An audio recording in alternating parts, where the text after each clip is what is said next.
ಕನ್ನಡ ಚಿತ್ರರಂಗದ D boss ಅಂತ ಕರೆಸಿಕೊಳ್ಳುವ ದರ್ಶನ್ ಸದ್ಯ ರೇಣುಕಾಸ್ವಾಮಿ ಕೊಲೆ ಪ್ರಕರಣದಲ್ಲಿ ಜೈಲಿನಲ್ಲಿರುವುದು ಎಲ್ಲರಿಗೂ ಗೊತ್ತಿರುವ ವಿಚಾರ.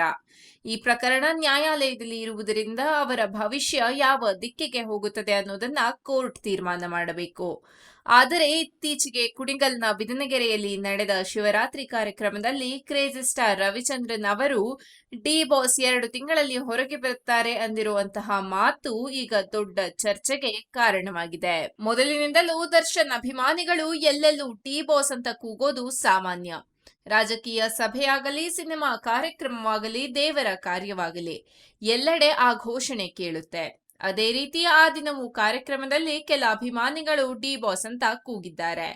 ಅದಕ್ಕೆ ರವಿಚಂದ್ರನ್ ಅವರು ಭಾವನಾತ್ಮಕವಾಗಿ ಪ್ರತಿಕ್ರಿಯೆ ನೀಡಿ, ಅವನು ನಿಮಗೆ ಡಿ ಬಾಸ್, ನನಗೆ ಮಗ, 2 ತಿಂಗಳಲ್ಲಿ ಬರುತ್ತಾನೆ, ಕೆಟ್ಟ ಘಳಿಗೆ ಇದು, ಕಾಯಬೇಕು ಅನ್ನೋ ರೀತಿಯಲ್ಲಿ ಮಾತಾಡಿದ್ದಾರೆ. ಕೇಳಿದವರಿಗೆ ಇದು ಒಂಥರ ಆಶಾಕಿರಣವಾಗಿ ಕಂಡಿದೆ. ಆದರೆ ಕಾನೂನಾತ್ಮಕವಾಗಿ ನೋಡಿದರೆ ಅದು ಅಷ್ಟು ಸರಳ ವಿಷಯವಲ್ಲ. ಇನ್ನೊಂದೆಡೆ ಈ ಪ್ರಕರಣದ ಮತ್ತೊಬ್ಬ ಪ್ರಮುಖ ಆರೋಪಿ ಪವಿತ್ರ ಗೌಡ ಅವರು ಮಗಳ SSLC ಪರೀಕ್ಷೆ ಕಾರಣ ನೀಡಿ ಮಧ್ಯಂತರ ಜಾಮೀನು ಕೇಳಿದ್ದರು. ಆದರೆ ಕೋರ್ಟ್ ಅದನ್ನೇ ವಜಾಗೊಳಿಸಿದೆ. ಅಂದರೆ ವೈಯಕ್ತಿಕ ಹಾಗೂ ಕುಟುಂಬ ಕಾರಣವನ್ನು ಪರಿಗಣಿಸದೆ ಕೋರ್ಟ್ ಕಠಿಣ ನಿಲುವು ತೆಗೆದುಕೊಂಡಿದೆ ಅನ್ನೋದು ಸ್ಪಷ್ಟ. ಹಾಗಿದ್ದಾಗ ದರ್ಶನ್ ಅವರಿಗೆ ಯಾವ ಆಧಾರದ ಮೇಲೆ ಜಾಮೀನು ಸಿಗಬಹುದು ಅನ್ನೋದು ಪ್ರಶ್ನೆಯಾಗುತ್ತೆ. ವಿಶೇಷವಾಗಿ ಸುಪ್ರೀಂ ಕೋರ್ಟ್ ಈಗಾಗಲೇ ಜಾಮೀನು ರದ್ದುಪಡಿಸಿದ ನಂತರ ಅವರು ಮತ್ತೆ ಜೈಲಿಗೆ ಹೋದ ಹಿನ್ನೆಲೆ ಇದೆ. ಹೀಗಿರುವಾಗ 2 ತಿಂಗಳಲ್ಲಿ ಹೊರಗೆ ಬರುತ್ತಾರೆ ಅನ್ನೋದು ಕೇವಲ ಭರವಸೆ ಮಾತು ಮಾತ್ರವೇ ಹೊರತು ಕಾನೂನಿನ ದೃಷ್ಟಿಯಲ್ಲಿ ಖಚಿತ ಮಾಹಿತಿಯಲ್ಲ. ಇದೀಗ ಪ್ರಮುಖ ಪ್ರಶ್ನೆ ಏನಂದ್ರೆ, ರವಿಚಂದ್ರನ್ ಅವರು ಹೀಗೆ ಮಾತನಾಡಿದ್ದು ಸರಿಯೇ? ಕಾನೂನಾತ್ಮಕವಾಗಿ ನೋಡಿದರೆ ನ್ಯಾಯಾಲಯದಲ್ಲಿ ವಿಚಾರಣೆಯಲ್ಲಿರುವ ಪ್ರಕರಣದ ಬಗ್ಗೆ ಸಾರ್ವಜನಿಕವಾಗಿ ಭವಿಷ್ಯವಾಣಿ ಮಾಡುವುದು ಸೂಕ್ತ ಅಲ್ಲ ಅನ್ನೋ ಅಭಿಪ್ರಾಯ ಹಲವರದ್ದು. ಏಕೆಂದರೆ ಇದು ಕೋರ್ಟ್ನಲ್ಲಿ ಇರುವ ವಿಚಾರ.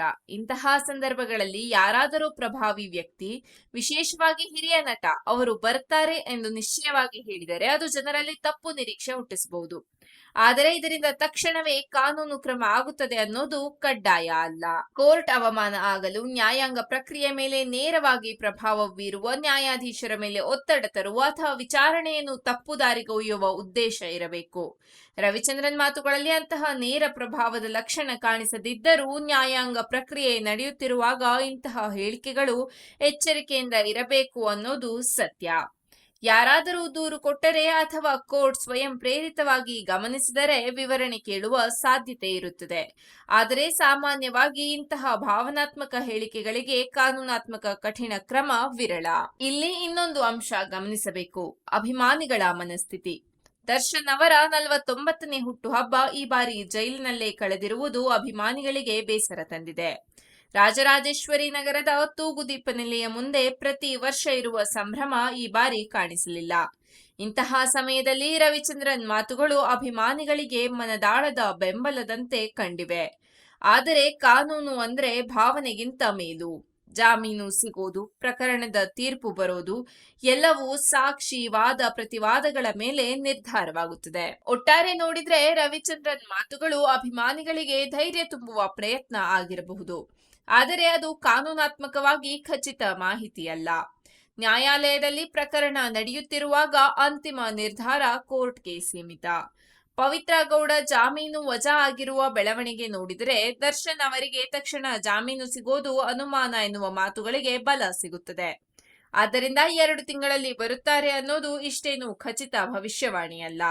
ಅದು ಒಂದು ಆಶಾಭಾವನೆಯ ಮಾತಷ್ಟೇ. ಈಗ ಎಲ್ಲರ ಕಣ್ಣು ಕೋರ್ಟ್ ಕಡೆ.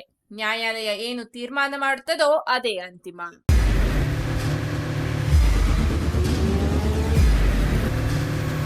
ಪ್ರಜಾಮಾರ್ಗ ನ್ಯೂಸ್, ಇದು ಜನಸಾಮಾನ್ಯರ ಧ್ವನಿ. ನಮಸ್ಕಾರ. ನೀವು ನೋಡ್ತಾ ಇದ್ದೀರಾ ಪ್ರಜಾಮಾರ್ಗ ನ್ಯೂಸ್. ರಾಷ್ಟ್ರದ, ರಾಜ್ಯದ ರಾಜಕೀಯದ ಬಗ್ಗೆ ಹೆಚ್ಚಿನ ಸಿನಿಮಾ ಅಪ್ಡೇಟ್ಗಳಿಗಾಗಿ ಫಸ್ಟ್ ಲೈಕ್ ಮಾಡಿ, ಸಬ್ಸ್ಕ್ರೈಬ್ ಆಗಿ, ಹಾಗೆ ಫಾಲೋ ಕೂಡ ಮಾಡಬೇಕು.